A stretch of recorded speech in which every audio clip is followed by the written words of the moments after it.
Dangerously scarce 50 years ago, India's tigers bounced back. In the early 1970s, things looked grim for India's tigers. A wild population estimated in the tens of thousands at the time of independence in 1947 had shrunk to around 1,800. The tiger's decline also held worrying implications for the nation's environment because the apex predator is part of a complex but fragile ecosystem. Something had to be done. On Sunday, as India celebrated the 50th anniversary of an intensive conservation effort known as Project Tiger, there was success to report the tiger population had nearly doubled in the decades since, to 3,167. The results of the 2022 tiger census, the release of which was delayed because of COVID, showed an increase of about 200 since the last census, in 2018. While the growth was much less than the previous 4-year cycle, it was still steady.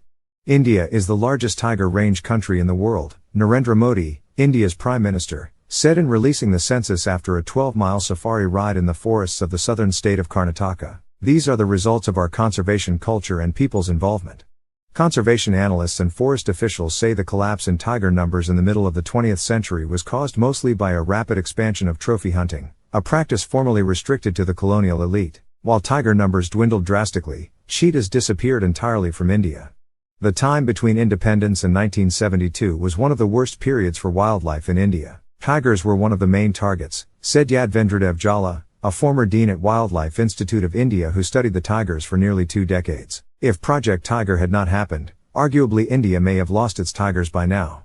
Steps the government took to reverse the decline included introducing anti-poaching measures, relocating villages to expand tiger reserves and buffer areas, and improving those reserves. When the efforts began, there were 9 tiger reserves covering an area of more than 5,405 square miles. Over 5 decades, that expanded to 53 reserves in 18 states, consisting of 28,958 square miles, about 2.3% of India's total area. Tigers require space to roam in search of food. An adult male tiger needs a minimum of 27 to 39 square miles. At the time of independence, India had a human population of about 340 million. That left room for wildlife, with tiger numbers at around 40,000 then. Today, with India's population nearing 1.4 billion, wildlife experts estimate that India can accommodate from 4,000 to 10,000 tigers. The rise in both populations puts pressure on managing human-tiger conflict. Such conflict has at times spread panic and fear, stopping villagers from even going out to their fields. In 2018,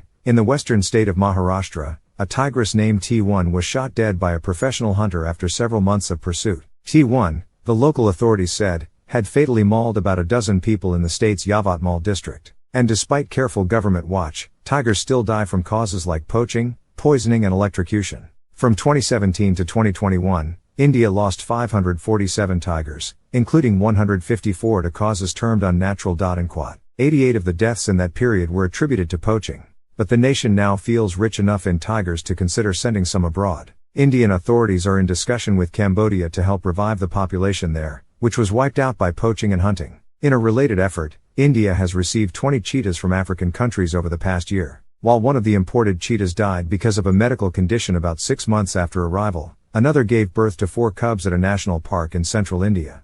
For decades, cheetahs had disappeared from India. We brought magnificent big cats from Namibia and South Africa, Mr. Modi said on Sunday. Few days back in Kuno National Park, 4 beautiful cubs were born. After 75 years, cheetahs were born on Indian soil. That is a very auspicious start. Mujib Mashal contributed reporting.